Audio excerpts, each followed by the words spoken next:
نحمده ونصلي على رسوله الكريم اما بعد فاعوذ بالله من الشيطان الرجيم بسم الله الرحمن الرحيم رب اشرح لي صدري ويسر لي امري واحلل عقدة من لساني يفقهوا قولي وهو الذي اور وہ اللہ وہ ذات ہے مرج البحرین جس نے ملائے دو سمندر.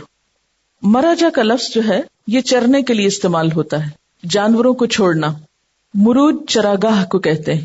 دو چیزوں کا آپس میں اس طرح ملنا کہ ان کی انفرادی حیثیت بھی برقرار رہے. جیسے انگریزی کا لفظ مرج جو ہے ایک چیز کا دوسرے میں مرج ہو جانا، اور پھر مرج کا لفظ آزاد چھوڑنے کے معنی میں بھی آتا ہے. اور مرج چراگاہ کو بھی کہتے ہیں جہاں جانور آزادی سے چلیں پھریں، یعنی ایک گہرا لفظ ہے بیسیکلی. وَهُوَ الَّذِي مَرَجَ الْبَحْرَيْنِ وہ اللہ وہ ذات ہے جس نے دو سمندر ملائے.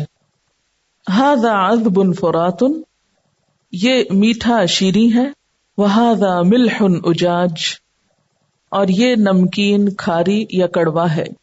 یعنی دو مختلف طرح کے سمندر یا دو مختلف طرح کے پانی ایک جگہ پر اکٹھے کیے.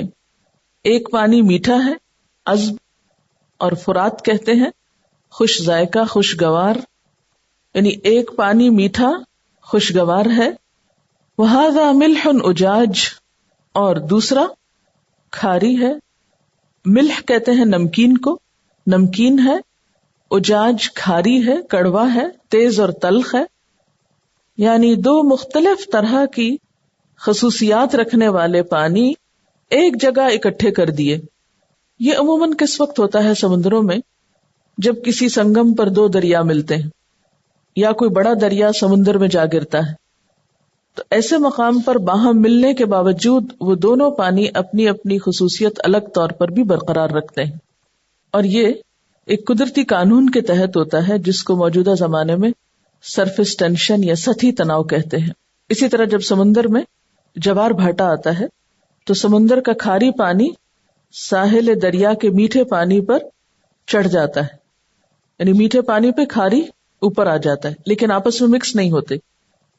اور پھر جب وہ اس کا تلاطم ختم ہوتا ہے تو کھاری پانی واپس چلا جاتا ہے اور میٹھا اپنی جگہ برقرار رہتا ہے. دنیا میں ایسا کئی مقامات پر ہوتا ہے. وَجَعَلَ بَيْنَهُمَا بَرْزَخًا اور بنایا ان دونوں کے درمیان، کیا بنایا؟ برزخن، ایک برزخ. برزخ کس کو کہتے ہیں؟ رکاوٹ کو، پردہ، اوٹ، بند. وحجرم مہجورا اور ایک بند بندھا ہوا. ہجرم مہجورا پیچھے گزر چکا ہے، رکاوٹ اور آڑ کے معنوں میں یا سخت رکاوٹ کے معنوں میں. یعنی ان دونوں پانیوں کے درمیان ایک سخت رکاوٹ ہوتی ہے جو ان دونوں کو باہم اکٹھا نہیں ہونے دیتی. سورۃ الرحمن میں بھی آتا ہے مرج البحرین یلتقیان بینہما برزخ لا یبغیان. یعنی دو سمندر باہم ملتے ہیں اور ان کے درمیان ایک رکاوٹ ہوتی ہے، آڑ ہوتی ہے جو انہیں باہم ملنے نہیں دیتی، گڈمڈ ہونے سے روکے رکھتی ہے. تو اس سے یہ پتہ چلتا ہے کہ دو مختلف خصوصیات رکھنے والے پانی بسا اوقات باہم اکٹھے بھی ہو جاتے ہیں لیکن اس کے باوجود اپنی شناخت نہیں کھوتے. اگر ہم میٹھے پانی سے مراد ایمان والے لوگ لیں اور کھاری پانی سے مراد ناشکری کرنے والے یا انکار کرنے والے لیں، اور یہ دونوں کسی مقام پر اکٹھے بھی ہوں کیونکہ معاشرتی ضرورتیں ہوتی ہیں، جمع بھی ہوں، الگ بھی ہو جائیں، اور کبھی کھاری پانی میٹھے پانی پہ غالب بھی آ جائے کسی تلاطم کی وجہ سے، تو بھی میٹھے پانی کے اندر ایسی صلاحیت ہونی چاہیے یا ایک ایسی رکاوٹ ہونی چاہیے کہ وہ کھاری کو اپنے اوپر غالب نہ آنے دے. فلا تطع الکافرین. لیکن عموماً کیا ہوتا ہے، ہمارا ایمان کس درجے کا ہوتا ہے؟ ہر آنے والی لہر اور ہر آنے والے اثرات سے ہم متاثر ہو کر اپنی شناخت کھو بیٹھتے ہیں اور خود بھی کھاری بن جاتے ہیں. قدرت کی ان نشانیوں میں بہت بڑا سبق ہے ہمارے لیے. وَهُوَ الَّذِي، اور وہ اللہ وہ ذات ہے، خَلَقَ مِنَ الْمَاءِ بَشَرًا، جس نے پانی سے ایک انسان پیدا کیا، فَجَعَلَهُ نَسَبًا وَصِهْرًا، پھر اس سے نسب اور سسرال کے دو الگ الگ سلسلے چلائے. وَكَانَ رَبُّكَ قَدِيرًا، اور ہے تیرا رب قدرت والا. ایک طرف تو پانی میٹھا اور کھاری بنایا اور ان کے درمیان ایک رکاوٹ ڈالی، دوسری طرف پانی ہی سے انسان کی تخلیق کی اور اس کے اندر بھی دو مختلف طرح کے سلسلے چلائے، دو طرح کے رشتے رکھے جن سے انسان وجود میں آئے. ایک ہے نسب کا اور دوسرا ہے سحر کا. نسب کہتے ہیں ان رشتہ داریوں کو جو ماں باپ کی طرف سے ہوتی ہیں، ماں یا باپ کی طرف سے، جنہیں ذوی الارحام بھی کہتے ہیں، جو رحم کی وجہ سے وجود میں آتی، جس کا ذکر سورۃ النساء میں آتا ہے، حرمت علیکم امہاتکم. اور دوسری طرف سحر. سحر کیا ہے؟ سسرال، جس کا ذکر سورۃ النساء کی آیت 22 میں ہے، وَلَا تَنْكِحُوا مَا نَكَحَ آبَاؤُكُمْ، مت تم نکاح کرو جن سے تمہارے آباء و اجداد نے نکاح کیا. یعنی شادی کے نتیجے میں وجود میں آنے والا رشتہ. ان دونوں کی مثال بھی عام طور پر انسانوں کے اندر کس طرح ہے کہ ایک رشتے سے قدرتی پیار ہوتا ہے، خواہ وہ کتنا بھی ظلم ڈھائیں، اور وہ ہے نسب کا رشتہ. ماں باپ بہن بھائی کچھ بھی کر لیں ان کو معاف کر سکتے ہیں. اس کے برعکس دوسرا ہے سحر کا. وہ عموماً کھاری پانی کی طرح لگتے ہیں، چاہے وہ کتنے بھی مہربان ہوں ان کے لیے دلوں میں جگہ بنانی مشکل ہوتی، لیکن دونوں ہی کی ضرورت تھی. کبھی ناشکرا انسان سوچے کہ سسرال کے بغیر اس کا گھر بن سکتا تھا. یعنی دنیا میں جتنی نسل انسانی وجود میں آئی ہے ان دو رشتوں کے باہم ملاپ سے ہی آئی ہے، کیونکہ نسب کے رشتوں میں تو شادی نہیں ہو سکتی. حرمت علیکم امہاتکم، اپنی ہی ماؤں بہنوں میں تو یہ رشتہ نہیں بن سکتا. اور دوسری طرف سحر، جو نکاح کے بعد رشتہ وجود میں آتا ہے. تو دونوں ہی اپنی اپنی جگہ اہم ہیں، دونوں ہی کی ضرورت ہے. وَكَانَ رَبُّكَ قَدِيرًا، اور تیرا رب ہر چیز پر قدرت رکھتا ہے. بہت سے لوگ کہتے ہیں نا کہ سسرال کے ساتھ اچھے سلوک کا کہاں حکم آیا؟ قرآن میں کہاں لکھا ہوا ہے کہ سسرال کی عزت کرو؟ کیا یہ کم ہے کہ نسب کے ساتھ سحر کا ذکر کیا گیا ہے؟ کہ جس طرح نسب قابل احترام ہے اسی طرح سحر بھی قابل احترام ہے. جس طرح نسب کے رشتے عزیز ہیں اسی طرح سحر کے رشتوں کی بھی عزت ہونی چاہیے.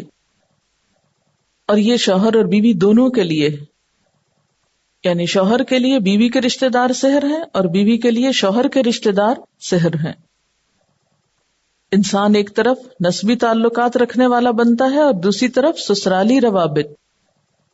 لیکن افسوس یہ کہ ہمارے معاشرے میں دونوں کے درمیان بہت فرق کیا جاتا ہے، جس سے بہت سے مسائل پیدا ہوتے ہیں.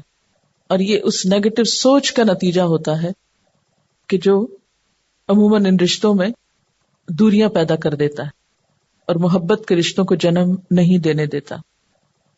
اگر میٹھا اور کھاری پانی اللہ کے قانون کے تحت ایک جگہ جمع ہو جاتے ہیں، کیونکہ ان کے جمع ہونے یا اکٹھا ہونے میں بھی ضرور کوئی مقصد ہوگا، ایسے ہی تو نہیں اللہ تعالیٰ ان دونوں کو ایک جگہ کر دیتے. اگر وہ باہم کوآپریٹ کر سکتے ہیں، ایک جگہ رہ سکتے ہیں یا ایک دوسرے کے ساتھ چل سکتے ہیں اپنی اپنی شناخت برقرار رکھنے کے باوجود، تو اس شناخت کے باوجود بھی انسانوں کو باہم ایک دوسرے سے تعاون کرنا چاہیے. اور اس تعاون سے ہی نئی نسلیں وجود میں آتی ہیں اور خوشگوار گھرانے جنم لیتے ہیں. وَيَعْبُدُونَ مِن دُونِ اللَّهِ، جس رب کی یہ صفات ہیں یہ لوگ اس رب کو چھوڑ کر، اس کی عبادت چھوڑ کر ان کی طرف متوجہ ہو جاتے ہیں. مَا لَا يَنْفَعُهُمْ وَلَا يَضُرُّهُمْ، جو نہ ان کو فائدہ دیتا ہے اور نہ ان کو نقصان دیتا ہے. اس رب کو چھوڑ کر یہ ان کو پوجتے ہیں جن سے انہیں نہ کوئی نفع پہنچتا ہے نہ نقصان. وَكَانَ الْكَافِرُ عَلَى رَبِّهِ ظَهِيرًا، اور ہے کافر اپنے رب کے مقابلے پر پیٹھ پھیرنے والا یا سرکشی دکھانے والا. یعنی کافر کا کام کیا ہوتا ہے کہ جہاں کہیں بھی اللہ تعالی کا نام بلند کیا جاتا ہے وہ اس کی مخالفت پہ کمر بستہ ہو جاتا ہے. ظہر کا کیا مطلب ہوتا ہے؟ پیٹھ. اور اللہ جب اس کے ساتھ آ جائے، ظہر اللہ، تو کسی کے خلاف کوئی کام کرنا، مخالفت پہ کمر بستہ ہو جانا. یعنی اللہ کے رسول صلی اللہ علیہ وسلم نے جب اللہ کا پیغام پہنچانا شروع کیا، کیونکہ جب تک شروع نہیں کیا تھا اس وقت تک تو لوگ آپ کو بہت مانتے تھے، صادق اور امین کہتے تھے، لیکن جو ہی اللہ کا نام لیا اور اس سے لوگوں کے مفادات پہ زد پڑی تو نہ ماننے والوں نے سرکشی دکھائی، آپس میں جتھا بندی کر لی دین کو نیچا دکھانے کے لیے. تو یہاں کافر کے کردار پہ بات ہو رہی ہے کہ جب بھی جہادن کبیرہ ہوگا تو وہ سرکشی پر امڈ آئے گا یا سرکشی پہ کمر بستہ ہو جائے گا. اس کی اخلاقی، زبانی، مالی، جانی ہمدردیاں ہمیشہ ان لوگوں کے ساتھ ہوں گی جو دین کا راستہ روکیں. ظہیر کا معنی کیا ہوتا ہے؟ مددگار. اور جب اللہ آ جائے تو مددگار کی بجائے پیٹھ پھیرنے والا یا سرکشی دکھانے والا ہو جاتا ہے. یعنی کافر اپنے رب کے مقابلے میں شیطان کا مددگار اور اپنے پروردگار کا حریف بن کے کھڑا ہو جاتا ہے، مخالفت شروع کر دیتا ہے. لیکن ایسی مخالفت پر آپ دل چھوٹا نہ کریں. وَمَا أَرْسَلْنَاكَ إِلَّا مُبَشِّرًا وَنَذِيرًا، ہم نے آپ کو خوشخبری دینے والا اور ڈرانے والا بنا کر بھیجا. یعنی آپ اپنا کام کرتے چلے جائیں، نہ اس سے پریشان ہو کہ لوگ غیر اللہ کی عبادت کرتے ہیں اور نہ اس سے کہ لوگ حق کی مخالفت کرتے ہیں. قُلْ مَا أَسْأَلُكُمْ عَلَيْهِ مِنْ أَجْرٍ، کہہ دیجئے اس کام پر میں تم سے کوئی اجر نہیں مانگتا، کوئی صلہ نہیں چاہیے. اللہ، ہاں ایک صلہ چاہیے، اور وہ کیا ہے؟ من شاء ان يتخذ الى ربه سبیلا، کہ جس کا جی چاہے وہ اپنے رب کا راستہ اختیار کر لے. یعنی اگر تمہیں اللہ کی طرف بلانے کا کام پسند نہیں تو تم سوچو تو صحیح کہ اس پر تمہارا نقصان کیا ہے، میں تم سے مانگتا کیا ہوں. یعنی اس کام پر میں تم سے تو کوئی معاوضہ نہیں لے رہا کہ اگر تم ناپسند کرو اور میں اپنا کام چھوڑ دوں تو پھر میرا کچھ نقصان ہو جائے، یا اس کام کے کرنے پر مجھے کوئی ذاتی فائدہ ہو رہا ہے. میں تو بالکل بے لوث اور بے غرض ہو کر تمہاری بھلائی کی خاطر تمہیں سیدھے رستے پہ لگا رہا ہوں. میں تم سے کچھ نہیں لے رہا، بلکہ الٹا تم سرکشی دکھا رہے ہو، مذاق اڑا رہے ہو. مجھے اس کام پر تم سے کچھ نہیں چاہیے سوائے اس کے کہ تم اس پیغام پر لبیک کہو. میرا اجر یہ ہے کہ تم اپنے رب کی طرف جانے کا راستہ اختیار کر لو. اس سے دیکھیے نا کہ ایک پیغمبر یا دین کی طرف بلانے والے کا انداز اور مقصد اور جذبہ اور سوچ اور نیت کیا ہوتی. وہ دین کی طرف لوگوں کو اس لیے نہیں بلاتا کہ اس پر کچھ مال اسے حاصل ہو جائے یا اسے لوگوں سے کچھ فائدے حاصل ہوں. وہ تو یہ سب کچھ اس لیے کرتا ہے کہ لوگ اپنے رب کو پہچانے.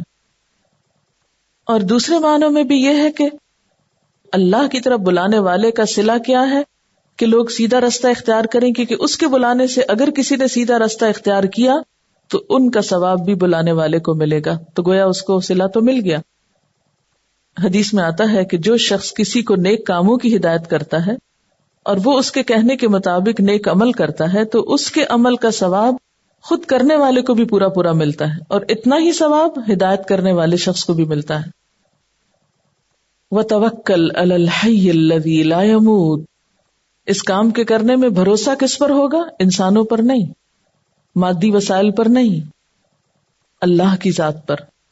وَتَوَكَّلْ عَلَى الْحَيِّ الَّذِي لَا يَمُوتُ، اور بھروسہ کرو اس ذات پر، اس رب پر جو ہمیشہ زندہ ہے، جس کو موت نہیں آئے گی.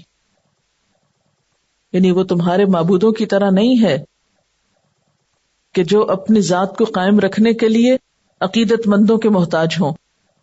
وہ تو ایسا رب ہے کہ جو ہمیشہ زندہ ہے، ہمیشہ زندہ رہے گا، جس کو کبھی موت نہیں آئے گی. وَسَبِّحْ بِحَمْدِهِ، اور اس کی تعریف کے ساتھ تسبیح کرتے رہو.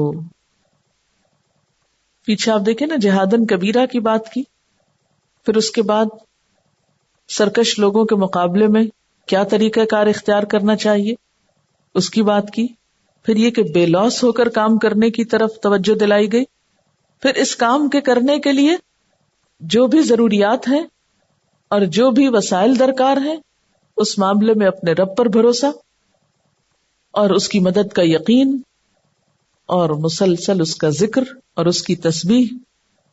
اور اگر لوگ وہ طریقہ اختیار نہ کریں اور بات نہ مانے تو معاملہ اللہ پہ چھوڑ دیا جائے.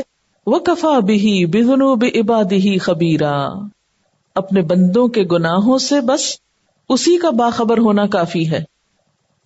یعنی ایک داعی لوگوں کی غلطیوں اور خطاؤں کو اٹھا کر نہیں اچھالتا، بلکہ اس کا معاملہ اللہ پہ چھوڑ دیتا ہے. ذنوب ذنب کی جمع ہے، ہر اس کام کو کہتے ہیں جس کا انجام برا ہو. تو گناہ کرنے سے پہلے سوچ لینا چاہیے کہ اس کا انجام اچھا نہیں ہے، خواہ وقتی طور پر اس کام میں کیسی ہی لذت کیوں نہ ہو. اور ذنب جو ہے چھوٹے سے چھوٹا اور بڑے سے بڑا ہر قسم کا گناہ اس کے لیے استعمال ہوتا ہے. یعنی مراد یہ ہے کہ اللہ تعالیٰ لوگوں کے جرائم سے پوری طرح باخبر ہے، اور جب وہ باخبر ہے تو وہ ان کو سزا دینے پہ بھی پوری طرح قادر ہے. اس لیے اس معاملے میں پریشانی کا اظہار نہیں کرنا چاہیے. الذی خلق السماوات والارض وما بینہما فی 6 ایام، کون ہے وہ رب جس پہ تم بھروسہ کرو گے؟ وہ جس نے آسمانوں اور زمین کو پیدا کیا، وما بینہما، اور جو کچھ ان دونوں کے درمیان ہے. اور کتنے کم عرصے میں؟ فی 6 ایام، 6 دنوں میں. ثم استوى علی العرش، پھر عرش کی طرف متوجہ ہوا. الرحمن، بہت مہربان.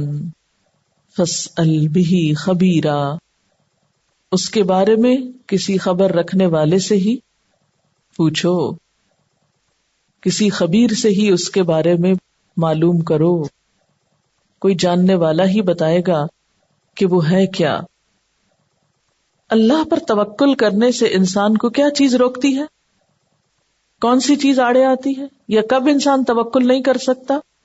جب انسان کے دل میں اللہ کی بجائے انسانوں کی یا مادی وسائل کی اہمیت زیادہ ہوتی، یا انسان یہ سمجھتا ہے کہ یہ ہوں گے تو کام چلے گا، لوگ ہوں گے تو کام چلے گا، مال ہوگا تو کام چلے گا، دنیا کے ذرائع اور وسائل ہوں گے تو کام چلے گا. اور بہت سے لوگ ان کے انتظار میں بیٹھے رہتے ہیں اور کوئی کام نہیں کرتے.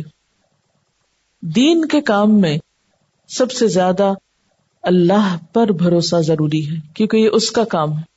اور پھر یہاں آپ دیکھیے کہ اس کی جو صفت بیان ہوئی ہے کہ دیکھو اس رب پہ بھروسہ کرو جس نے آسمان و زمین کو اور جو کچھ ان کے بیچ میں 6 دن میں بنا لیا تھا.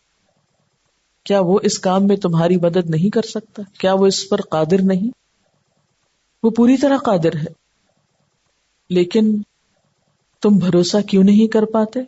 کہ تم نے اس کی ہستی کو پہچانا ہی نہیں، تم جانتے ہی نہیں وہ ہے کون. اس لیے اس کو جاننے کے لیے کیا کرو؟ فاسأل به خبیرا، کسی خبیر، خبیر کس کو کہتے ہیں؟ باخبر، تجربہ کار، ماہر، اس سے پوچھو جس کا ایکسپیرینس ہے اس میدان میں، جس کا تجربہ ہے. تو اس سے کیا پتہ چلتا ہے کہ ایسے لوگوں کی صحبت، ایسے لوگوں کی کمپنی اس کام کے لیے بے حد ضروری ہے کہ جو عملی طور پر اپنے رب پر توکل کرنا جانتے ہوں. کیونکہ جب بھی ہم دین کے کام کی بات کرتے ہیں نا تو ہم وسائل کی کمی کی وجہ سے پریشان ہو جاتے ہیں، اور ہم سوچتے ہیں کہ کفار کی ساری کامیابیاں چونکہ مادی وسائل پہ بھروسے کی وجہ سے ہیں، اس لیے اگر ہمارے پاس اتنے وسائل نہ ہوئے تو ہم کچھ نہیں کر سکیں گے. اس کے برعکس مومن جو بھی وسائل اس کے پاس ہوں ان سے کام لیتے ہوئے وہ جہادن کبیرہ کی راہ پہ چل پڑتا ہے، کوشش کرتا چلا جاتا ہے، اور توکل اور یقین اور ایمان اور اللہ پر بھروسے کی جو حقیقی لذت ہے وہ اس کو حاصل ہوتی ہے جس کو اس کا تجربہ ہو چکا، اور اسی سے یہ دوسروں تک پہنچتی ہے. اس لیے یہاں پر اللہ تعالیٰ نے طریقہ کار کیا بتایا کہ جس رب پہ تمہیں بھروسہ کرنا ہے اس رب کے بارے میں تم کسی خبیر سے معلوم کرو، رحمان کی حقیقت کسی خبیر سے جانو. اس لیے کہتے ہیں نا کہ اللہ تعالیٰ کی محبت محض کتابیں پڑھ کے یا محض تقریروں سے نہیں حاصل ہوتی، یہ ان لوگوں سے حاصل ہوتی ہے جنہوں نے خود اس کا تجربہ اور مشاہدہ کیا، جن کے اپنے دل پر ایسی واردات ہوں. جن لوگوں کو یہ تجربہ ہوا نہ ہو ان کو یقین بھی نہیں آتا، وہ سمجھتے ہیں شاید یہ کہانیاں ہیں جو دل خوش کرنے کے لیے سنائی جا رہی ہیں. اسی لیے کیا فرمایا کہ فَاسْأَلْ بِهِ خَبِيرًا، جس کو اس میں تجربہ ہو چکا ہو کہ وہ رب کتنا مہربان ہے اس سے اس کی حقیقت پوچھو، اس کے بارے میں جانو. تو دین کا کام کرنے کے لیے پھر جو اس راہ میں آگے نکلے ہوئے ہوں یا اس راہ میں چل رہے ہوں ان کے تجربات اور مشاہدات اور ان کی جو توکل اور جو کچھ بھی یہاں پر کہا گیا ہے اس سے استفادہ کر کے انسان کا ایک طرح سے ایمان بڑھتا ہے، انسان کو اللہ تعالیٰ کی ذات پر واقعی یقین آتا ہے. ایک تو ہمارا ایمان ہے نا، علمی ایمان ہے ہمارا کہ ہم جانتے ہیں کہ اللہ تعالیٰ ہے اور اس پر یقین کرنا چاہیے، اور تحریری طور پہ ہم پڑھتے ہیں ایسی چیزیں، کبھی قرآن پاک میں کبھی کوئی اور کہہ رہا ہوتا ہے. اور ایک ہوتا ہے وہ ایمان جو تجربے کی بنیاد پر ہوتا ہے اور مشاہدے پر. جیسے ابراہیم علیہ السلام مانے تو تھے لیکن کہنے لگے کہ یار اب تو کیسے مردوں کو زندہ کرتا ہے؟ کہا اولم تؤمن، تم مانتے نہیں ہو؟ کہتے بلا مانتا ہوں، ولکن لیطمئن قلبی، چاہتا ہوں کہ کوئی ایسا ایکسپیرینس ہو کہ جس سے میرے دل کو اطمینان ہو جائے. تو اللہ تعالیٰ نے ان کو کچھ چیزیں دکھائیں. ہر آیت کا ایک خاص کانٹیکسٹ ہوتا ہے اور پھر ایک عام بھی ہوتا ہے. تو عام میں خبیر سے مراد کوئی بھی سائنٹسٹ ہو سکتا ہے، کوئی بھی عالم ہو سکتا ہے، کوئی بھی ڈسکوری کرنے والا ہو سکتا ہے کہ جو اللہ تعالیٰ کی عظمت کی یاد آپ کو دلا سکے، اللہ تعالیٰ کی پہچان کرا سکے، وہ ہو سکتا ہے. لیکن عموماً یہ ہے کہ جو لوگ مشاہدے یا تجربے سے اس تک پہنچتے ہیں عموماً وہ لوگوں کو وہ نہیں بتاتے جو اللہ تعالیٰ کی عظمت کا حصہ ہوتا ہے یا پہلو ہوتا ہے. وہ یہ تو بتاتے ہیں کہ یہ سورج سے 1000 گنا بڑے سیارے موجود ہیں اور ایسی ایسی گیلیکسیز موجود ہیں. وہ سارا علم اکٹھا کر کے کتابوں میں اور مختلف چیزوں میں آپ تک پہنچاتے تو ہیں لیکن اس میں اللہ تعالیٰ کا نام نہیں ہوتا. تو یہاں پر وہ خبیر مراد ہے دراصل جو رحمان کی پہچان بھی کرائے، جو رحمان کی رحمت کی یاد دلائے، کیونکہ یہ ایک غذا ہوتی ہے اس راستے کی. جیسے ہر کام کے لیے ایک غذا چاہیے نا، آپ کو ایک تجربہ، ایک مہارت چاہیے، تو یہ اللہ کے راستے کی طرف بلانے کے لیے ایک غذا کی حیثیت رکھتا ہے. میم جیسے ابھی آپ کہہ رہی نا کہ ہم لوگ ہر بات میں یعنی اللہ تعالیٰ کا ذکر نہیں کرتے، دنیا کو کوٹ کرتے ہیں. جیسے ہم لوگ ہر بات میں ہم امپریس ہوتے ہیں کہ جی ویسٹ میں دیکھو ان کی اصل وجہ یہ ہے وہ سپر کھا کے 7 بجے سو جاتے ہیں تو صبح فریش اٹھتے ہیں. یہ ہمارے یہاں سنت نہیں بتاتے ہم کہ عشاء کے بعد سو تاکہ صبح فریش اٹھیں گے. یا وہ دفتر میں دفتری کام کے علاوہ کوئی کام نہیں کرتے، ان کی ترقی کی وجہ یہ ہے. یہ نہیں کہ ہمارے نبی کریم صلی اللہ علیہ وسلم نے بتایا کہ یہ امانت میں خیانت ہوگی. ہمارے ٹیلی ویژن پہ کل رات کو ایک پروگرام آ رہا تھا جو کراچی سے آ رہا تھا، سارے ٹاپ کے ڈاکٹرز گائنیکولوجسٹ تھے، ان سب نے ایڈز میں سیکس کے سب کچھ بتایا، لیکن کسی نے یہ ذکر نہیں کیا کہ قرآن شریف میں زنا کو کتنا بڑا گناہ بتایا ہے. جی آج صبح میں اخبار میں ہی ایڈ پڑھ رہی تھی کہ اب ہمارے نوجوانوں کو ایڈز سے بچاؤ کے طریقوں پر تعلیم دی جائے گی. جی تو میں نے کہا کہ سیدھا ان کو زنا سے بچاؤ کے طریقوں پہ تعلیم دے دیں تو باقی تعلیم خود ہی مکمل ہو جائے گی. لیکن ہم وہیں تک تو آنا نہیں چاہتے، اسی سے تو ہمیں ڈر لگتا ہے. وَإِذَا قِيلَ لَهُمُ اسْجُدُوا لِلرَّحْمَنِ، اور جب ان سے کہا جاتا ہے کہ رحمان کو سجدہ کرو. یہاں پھر اللہ تعالیٰ کے لیے لفظ رحمان استعمال ہوا ہے، اور اس آیت کے اختتام پر سجدہ تلاوت بھی ہے، پڑھنے والے کے لیے بھی اور سننے والوں کے لیے بھی، تاکہ پتہ چلے کہ اللہ کی اطاعت گزاری کرنے والا کون ہے اور کون نہیں. مجھے جب آیت سجدہ آتی تو حیرانی ہوتی ہے نا کہ علم کے ساتھ ساتھ فوراً عمل بھی، یعنی صرف پڑھو نہیں بلکہ جھکو بھی. تو جب ان سے کہا جاتا ہے کہ رحمان کے لیے سجدہ کرو، قالو تو وہ کہتے ہیں ومر رحمان، وہ رحمان کیا ہوتا ہے، وہ کون ہے؟ رحمان اور رحیم اللہ تعالیٰ کی صفات ہیں، اسماء حسنہ میں سے ہیں، لیکن دور جاہلیت کے لوگ اللہ تعالیٰ کو ان ناموں سے نہیں پہچانتے تھے. یہ نہیں کہ عربی میں لفظ رحمان تھا نہیں، لیکن ان کے ہاں یہ لفظ معروف نہیں تھا.